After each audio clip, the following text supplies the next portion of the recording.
You are watching Tlash TV.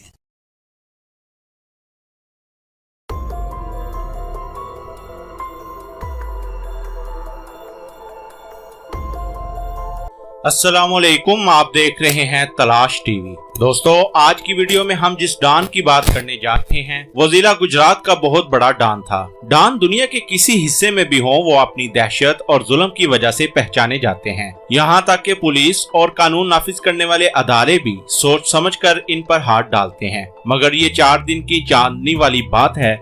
जब इन पर कानून की गिरफ्त पड़ती है तो दुनिया इनके लिए तंग हो जाती है। फिर वो ऐसी जिंदगी गुजारने पर मजबूर हो जाते हैं जिनका शुमार न जिंदा लोगों में होता है न मुर्दा में। आज की वीडियो में हम आपको ऐसे ही सच्चे किरदार के बारे में बताने जा रहे हैं। ये कोई फर्जी कहानी नहीं है, बल्कि 100% सच्चे वाकयात पर मबनी वीडियो है। आज जिसके बारे में हम बात करने जा रहे हैं वो जिला गुजरात का बहुत बड़ा डॉन था, चौधरी इश्तियाक उर्फ शाकी गुज्जर। ये गुजरात के गाँव गंदरा में पैदा हुआ। शाकी गुज्जर ने पहला कत्ल 1987 में 12 साल की उम्र में किया। इस कत्ल की वजह खानदानी दुश्मनी थी। इस कत्ल के बाद चौधरी इश्तियाक उर्फ शाकी गुज्जर ने गंदरा गांव छोड़ दिया और मकियाना में रहने लगा। मकियाना में चौधरी मुश्ताक अहमद, जो उस वक्त नाज़िम थे, उनके पास पनाह ले ली। चौधरी मुश्ताक अहमद चौधरी बरादरान के करीबी साथी थे। उन्होंने शाकी गुज्जर को बतौर ड्राइवर अपने पास मुलाजमत पर रख लिया। शाकी गुज्जर को चौधरी मुश्ताक के पास पनाह मिलने के बाद अब कोई खतरा नहीं था। इसके बाद शाकी गुज्जर ने सियासी दुश्मनी में भरपूर कत्लो गारत की और इस तरह एक 12 साल की उम्र में पहला कत्ल करने वाला लड़का सियासतदानों की कठपुतली बन गया। कब तक जुल्म का ये बाजार गर्म रहता। बिल आखिर पुलिस ने इंतहाई सख्त कदम उठाते हुए चौधरी इश्तियाक गुज्जर उर्फ शाकी गुज्जर को इश्तिहारी करार दे दिया। मगर वही हुआ जो पाकिस्तान में होता आ रहा है। शाकी गुज्जर चूँकि सियासी पनाह लिए हुए था, इसलिए पुलिस भी इसको पकड़ने में नाकाम थी। वो हमेशा बच जाता और फिर किसी नए हदफ की तरफ चल पड़ता। शाकी गुज्जर का पूरे जिला गुजरात में रौब व दबदबा था। शाकी गुज्जर यहाँ तक ही नहीं रुका, बल्कि अब वो एक कब्जा ग्रुप तश्कील दे चुका था। इसकी सरपरस्ती में कब्जा ग्रुप सरगर्म था।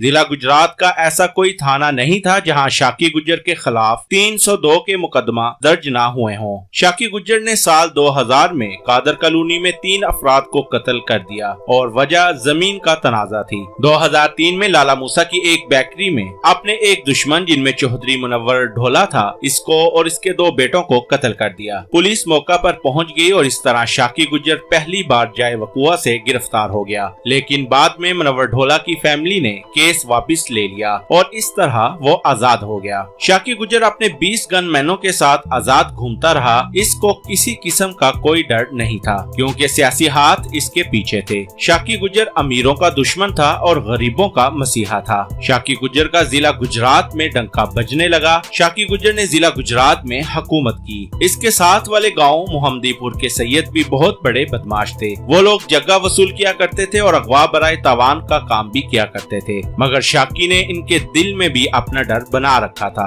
शाकी इनके लिए भी वबाले जान बना हुआ था। वो भी शाकी के डर से किसी से कुछ नहीं मांगते थे और शाकी की जान के दुश्मन हो गए। शाकी चौधरी मुश्ताक अहमद को अपने वालिद की तरह ही समझता था। चौधरी मुश्ताक को 1999 में कत्ल के जुर्म में सजाए मौत सुना दी गई, मगर शाकी ने इनसे वादा किया कि मैं आपको जेल से निकलवा कर रहूंगा। शाकी गुज्जर ने अपना वादा वफा किया और जज को डरा धमका कर चौधरी मुश्ताक को बाइज्जत बरी करवा लिया और इस तरह कानून हाथ मलता रह गया। चौधरी मुश्ताक के बरी होने की खुशी में जिला गुजरात में जश्न किया गया। पूरे शहर में हवाई फायरिंग करवाई गई और खुद मकियाना में डेरा चौधरी मुश्ताक अहमद में फायरिंग करता रहा। एक दफा शाकी गुज्जर की भैंसें मोहम्मदीपुरा में सईदों के पास चली गयी। उन्होंने शाकी की भैंसें अपने पास ही बांध ली और शाकी गुज्जर को पैगाम पहुंचाया कि अगर तुम अपनी भैंसें हमसे ले सकते हो तो लेकर दिखाओ, जिसकी वजह से इन दोनों ग्रुपों में फायरिंग हुई और दर्जनों अफराद कत्ल हुए। बाद अज़ा सैयदों ने शाकी गुज्जर को राजीनामे के लिए अपने गांव में बुलाया। शाकी अपने पूरे ग्रुप के साथ राजीनामा करने के लिए मोहम्मदपुरा में चला गया। दूसरे ग्रुप ने शाकी गुज्जर को धोखा दिया और इस पर फायरिंग शुरू कर दी। इस वाकया में शाकी गुज्जर के 13 से 15 साथी मौका पर ही हलाक हो गए और 18 से 20 साथी जख्मी हो गए। शाकी को 2004 में मोहम्मदपुरा में कत्ल कर दिया गया। दोस्तों ये थी जिला गुजरात के एक डॉन की सच्ची आप बीती सच्चे वाकयात पर मबनी, जिसने कभी जिला गुजरात पर राज किया था, जिससे पूरा जिला गुजरात थर थर कांपता था। दोस्तों अगर आपको हमारी वीडियो अच्छी लगे तो वीडियो को लाइक करें, कमेंट करें और शेयर करें। तलाश टीवी को देखने का शुक्रिया। इसी के साथ मैं आपसे इजाजत चाहता हूँ। अल्लाह हाफिज।